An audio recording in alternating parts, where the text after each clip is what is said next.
आज के वीडियो में हम ऑर्डर ब्लॉक का पूरा कॉन्सेप्ट समझेंगे और इसके बाद आपको कोई और वीडियो देखने की जरूरत नहीं पड़ेगी। इस वीडियो में हम जानेंगे ऑर्डर ब्लॉक क्या होता है, ऑर्डर ब्लॉक के कितने टाइप्स होते हैं, जैसे valid order block, mitigation order block, breaker block और इसी तरह के कुल 8 टाइप्स। साथ ही सीखेंगे कि ऑर्डर ब्लॉक पर ट्रैप होने से कैसे बचें, कौन सा ऑर्डर ब्लॉक वर्क करेगा और कौन सा नहीं करेगा, और लास्ट में आपको AI इंडिकेटर्स भी बताऊंगा जिसकी मदद से आप ऑन ऑर्डर ब्लॉक को आसानी से ढूंढ सकते हो। तो वीडियो को बिल्कुल मिस मत करना। अब बात करते हैं ऑर्डर ब्लॉक क्या होता है। देखो, मार्केट में वो एरिया जहां इंस्टीट्यूशन के ऑर्डर पेंडिंग रहते हैं उसे ही ऑर्डर ब्लॉक कहते हैं। चार्ट में देख सकते हो, जब मार्केट सपोर्ट लेवल पर आता है तो रिटेल ट्रेडर बाइंग साइड में एंट्री करते हैं, इसी समय इंस्टीट्यूशन भी बाइंग साइड में एंट्री करते हैं। लेकिन फर्क ये है कि इंस्टीट्यूशन का ऑर्डर बहुत बड़ा होता है। मान लो उन्हें 1 लाख ऑर्डर लगाने हैं, उसमें से 50,000 ऑर्डर तुरंत बाय हो जाते हैं, लेकिन बाकी 50,000 ऑर्डर पेंडिंग रह जाते हैं क्योंकि उस लेवल पर सेलर बहुत कम होते हैं और बायर सबसे ज्यादा। अब हैवी बाइंग प्रेशर की वजह से मार्केट तेजी से ऊपर जाता है, बड़ी बड़ी कैंडल्स बनती हैं और इसी दौरान एक फेयर वैल्यू गैप भी बन जाता है। अगर आपको फेयर वैल्यू गैप पर पूरा वीडियो चाहिए तो कमेंट कर देना, मैं जल्द ही उस पर भी वीडियो बना दूंगा। फिर जब मार्केट वापस उसी सपोर्ट लेवल पर लौटता है तो बहुत से रिटेल ट्रेडर अपना ऑर्डर एग्जिट कर देते हैं और यहीं पर इंस्टीट्यूशन के वो 50,000 पेंडिंग ऑर्डर फील हो जाते हैं। इसके बाद मार्केट रिवर्स कर जाता है। इसी प्रोसेस को हम ऑर्डर ब्लॉक कहते हैं। अब बात करते हैं ऑर्डर ब्लॉक कितने टाइप्स के होते हैं। देखो, आप सबको पता है कि इंस्टीट्यूशन अलग अलग एरिया में एंट्री करते हैं और उन सभी एरियाज को पहचानने के लिए ही टाइप्स ऑफ ऑर्डर ब्लॉक का यूज किया जाता है। तो चलिए एक एक करके समझते हैं। Number 1 valid order block, number 2 balanced order block, number 3 pivot order block, number 4 range order block, number 5 mitigation order block, number 6 breaker block, number 7 rejection order block, number 8 reclaim order block. अब सबसे पहले बात करते हैं number 1 valid order block की। देखो, जो मैंने सबसे पहले ऑर्डर ब्लॉक बताया था वही होता है वैलिड ऑर्डर ब्लॉक। इसमें सबसे पहले मार्केट किसी एरिया पर आता है, जैसे चार्ट पर देख सकते हो कि मार्केट सपोर्ट पर आता है। उसके बाद मार्केट तेजी से ऊपर जाते समय फेयर वैल्यू गैप बनाता है। यहाँ पर जो सपोर्ट है वही हमारा वैलिड ऑर्डर ब्लॉक होगा। अब हमें इंतजार करना है कि मार्केट एक बार वापस वैलिड ऑर्डर ब्लॉक पर आए और वहाँ कोई इंस्टीट्यूशनल कैंडल बने। चार्ट में देख सकते हो यहाँ पर ब्रस्ट कैंडल बनी है, यहीं पर हमें बाइंग साइड में एंट्री करनी है। आप देख सकते हो कि मार्केट किस तरीके से ऊपर गया। अगर आपको नहीं पता कि इंस्टीट्यूशनल कैंडल क्या होती है तो आप मेरा ये वाला वीडियो देख सकते हो। अब बात करते हैं नंबर 2 बैलेंस्ड ऑर्डर ब्लॉक की। देखो, बैलेंस्ड ऑर्डर ब्लॉक जो होता है वह फिबोनाची पर बेस्ड होता है। इसमें फिबोनाची एरिया 40% से 60% तक का हिस्सा बैलेंस्ड ऑर्डर ब्लॉक माना जाता है। यहाँ पर आप फिबोनाची की सेटिंग देख सकते हो। जो मैं सेटिंग बता रहा हूँ वही सेटिंग आपको ध्यान से देखकर रखनी है ताकि कोई गलती ना हो।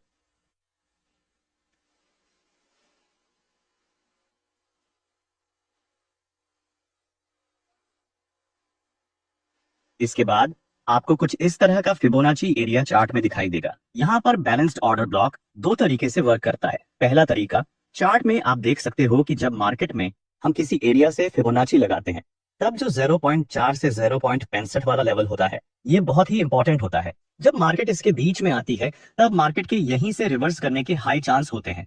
तभी हमें इंस्टीट्यूशनल कैंडल देखकर एंट्री करनी है। यहाँ पर देख सकते हो कि किस तरीके से हमारा टारगेट हिट हो गया। अब बात करते हैं दूसरे तरीके की। चार्ट में आप देख सकते हो कि जब मार्केट में हम किसी एरिया से फिबोनाची लगाते हैं तब जो 0.4 से 0.65 वाला लेवल होता है, अगर मार्केट इसके बीच में आकर बिना इंस्टीट्यूशनल कैंडल बनाए ऊपर चली जाती है और उसके बाद जब वही लेवल दूसरी बार टेस्ट होता है और वहां इंस्टीट्यूशनल कैंडल बनती है तभी हमें एंट्री करनी चाहिए, क्योंकि तब मार्केट के यहीं से रिवर्स करने के हाई चांस होते हैं। यहाँ पर देख सकते हो किस तरीके से हमारा टारगेट हिट हो गया। आप लाइव चार्ट का उदाहरण भी देख सकते हो। जब मार्केट में फिबोनाची लगाते हैं तब देख सकते हो कि 0.4 से 0.65 के बीच मार्केट आकर किस तरीके से डाउन चला गया। अब बात करते हैं नंबर 3 पिवट ऑर्डर ब्लॉक की। A, B, C कैरेक्शन पर बना ऑर्डर ब्लॉक एक प्रकार का पिवट ऑर्डर ब्लॉक कहलाता है। जैसा कि चार्ट में देख सकते हो मार्केट में A, B, C करके एक पैटर्न बना और जो C वाला स्विंग है वहीं पर बनता है पिवट ऑर्डर ब्लॉक। अब हमें इंतजार करना है कि मार्केट ऊपर जाए और फिर वापस पिवट ऑर्डर ब्लॉक पर आए। उसके बाद ही हमें इंस्टीट्यूशनल कैंडल देखकर एंट्री करनी है। यहाँ पर आप लाइव चार्ट का उदाहरण भी देख सकते हो किस तरह से मार्केट पिवट ऑर्डर ब्लॉक पर आता है और उसके बाद स्पीड से ऊपर चला जाता है। अब बात करते हैं नंबर 4, रेंज ऑर्डर ब्लॉक की। जब मार्केट किसी रेंज को ब्रेक करता है तब जो रिसेंट स्विंग वाली कैंडल होती है उसी पर बन जाता है रेंज ऑर्डर ब्लॉक। अब हमें इंतजार करना है कि मार्केट एक बार वापस रेंज ऑर्डर ब्लॉक पर आए और वहां पर कोई इंस्टीट्यूशनल कैंडल बने, तभी हमें एंट्री करनी है। यहाँ पर आप लाइव चार्ट का एग्जाम्पल भी देख सकते हो कि किस तरह से मार्केट ने रेंज को ब्रेक करके जो रिसेंट स्विंग वाली कैंडल थी उस पर रेंज ऑर्डर ब्लॉक बनाया और उसके बाद वापस रेंज ऑर्डर ब्लॉक पर मार्केट आता है और वहीं से मार्केट रिवर्स कर देता है। अब बात करते हैं नंबर 5, मिटिगेशन ऑर्डर ब्लॉक की। मार्केट किसी एरिया को बिना ब्रेक किए ही रिवर्स करे और जो रिसेंट स्विंग होता है अगर उसको ब्रेक कर दे तो उसे हम मिटिगेशन ऑर्डर ब्लॉक कहते हैं। चार्ट में आप देख सकते हो कि मार्केट हायर हाई और हायर लो बनाकर अप ट्रेंड में है, लेकिन जो रिसेंट हायर लो होता है उसे हमें मार्क करना है। जब मार्केट हायर हाई को ब्रेक किए बिना ही उस रिसेंट लो को ब्रेक करती है तभी बनता है मिटिगेशन ऑर्डर ब्लॉक और इसे हम चेंज ऑफ कैरेक्टर भी कहते हैं। याद रखना, जो हाई बनाया है मार्केट उसे ब्रेक नहीं करना चाहिए। अब हमें इंतजार करना है कि मार्केट वापस उस मिटिगेशन ऑर्डर ब्लॉक पर आए और वहां पर कोई स्ट्रॉन्ग रिवर्सल कैंडल दिखे, तभी हमें सेल साइड में एंट्री करनी है। आप देख सकते हो कि किस तरह से मार्केट ने हमारा टारगेट हिट कर दिया। अब बात करते हैं नंबर 6, ब्रेकर ब्लॉक की। देखो, जब कोई ऑर्डर ब्लॉक फेल हो जाता है तो वही ऑर्डर ब्लॉक ब्रेकर ब्लॉक बन जाता है। यानी अगर मार्केट किसी ऑर्डर ब्लॉक पर रिवर्स करने की बजाय उसी को ब्रेक कर दे तो उस लेवल को हम ब्रेकर ब्लॉक कहते हैं। चार्ट में आप देख सकते हो कि सपोर्ट पर एक ऑर्डर ब्लॉक है। जब मार्केट ऑर्डर ब्लॉक से ऊपर जाता है और उसके बाद वापस नीचे आकर उस ऑर्डर ब्लॉक को ब्रेक कर देता है तब बन जाता है ब्रेकर ब्लॉक। हमें एंट्री तभी करनी है जब मार्केट वापस ब्रेकर ब्लॉक पर आकर कोई इंस्टीट्यूशनल कैंडल बनाए। उसके बाद आप देख सकते हो कि मार्केट किस तरीके से नीचे आया। यहाँ पर आप लाइव चार्ट का एग्जाम्पल भी देख सकते हो कि किस तरह से मार्केट ब्रेकर ब्लॉक पर जाकर रिवर्स हुआ और नीचे गिर गया। अब बात करते हैं नंबर 7, रिजेक्शन ऑर्डर ब्लॉक की। देखो, जब मार्केट में लिक्विडिटी बनती है तो उसके बाद मार्केट उस लिक्विडिटी को लेने के लिए जाता है। इसे हम लिक्विडिटी ग्रैब कहते हैं। जब लिक्विडिटी ग्रैब हो जाती है तो उसके बाद जो लास्ट स्विंग बनता है वही हमारा ऑर्डर ब्लॉक बन जाता है। उसके बाद मार्केट वहीं से ऊपर चला जाता है। अब हमें इंतजार करना है कि मार्केट दोबारा उसी ऑर्डर ब्लॉक पर आए। जैसे ही मार्केट उस ऑर्डर ब्लॉक पर आता है वह रिजेक्शन ऑर्डर ब्लॉक बन जाता है और हमें वहीं पर इंस्टीट्यूशनल कैंडल देखकर एंट्री करनी है। यहाँ पर आप लाइव चार्ट का एग्जाम्पल भी देख सकते हो जहाँ रिजेक्शन ऑर्डर ब्लॉक से मार्केट ने रिवर्स किया। अब बात करते हैं नंबर 8, रिक्लेम ऑर्डर ब्लॉक की। देखो, जब मार्केट ऑर्डर ब्लॉक पर आती है उसके बाद वो ऊपर जाकर वापस ऑर्डर ब्लॉक को ब्रेक करती है तब वह बन जाता है ब्रेकर ब्लॉक। लेकिन जब मार्केट ब्रेकर ब्लॉक पर वापस जाती है, थोड़ा नीचे आकर फिर से उसी ब्रेकर ब्लॉक को ब्रेक करती है, तब वह बन जाता है रिक्लेम ऑर्डर ब्लॉक। और हमें इसमें एंट्री तभी करनी है जब मार्केट ब्रेकर ब्लॉक को ब्रेक करने के बाद जो रिक्लेम ऑर्डर ब्लॉक बना है वहीं पर वापस आए और वहां कोई इंस्टीट्यूशनल कैंडल बने। यहाँ पर देख सकते हो कि एंट्री करने के बाद कैसे हमारा टारगेट हिट हो गया। साथ ही आप लाइव चार्ट का उदाहरण भी देख सकते हो। अब बात करते हैं कौन सा ऑर्डर ब्लॉक वर्क नहीं करता है। सिचुएशन 1, देखो, कोई भी ऑर्डर ब्लॉक हो, चाहे वो किसी भी टाइप का क्यों ना हो, जैसे अभी हमने सारे टाइप्स ऑफ ऑर्डर ब्लॉक सीखे।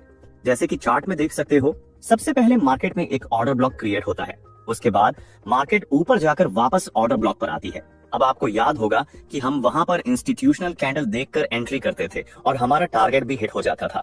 लेकिन अगर टारगेट हिट होने के बाद मार्केट उसी ऑर्डर ब्लॉक को दूसरी बार टच करती है तो वो ऑर्डर ब्लॉक वीक हो जाता है या फिर वो ऑर्डर ब्लॉक कभी काम नहीं करेगा। ऑर्डर ब्लॉक हमेशा सिंगल टाइम टच पर ही वर्क करता है, दूसरी बार टच होने पर उसकी स्ट्रेंथ खत्म हो जाती है। अब बात करते हैं सिचुएशन 2 की। देखो, अगर किसी ऑर्डर ब्लॉक के नीचे लिक्विडिटी है तो याद रखना वो ऑर्डर ब्लॉक वर्क नहीं करेगा, क्योंकि मार्केट हमेशा लिक्विडिटी लेने के लिए जाएगा। जब लिक्विडिटी ले ली जाएगी तो वो ऑर्डर ब्लॉक भी ब्रेक हो जाएगा।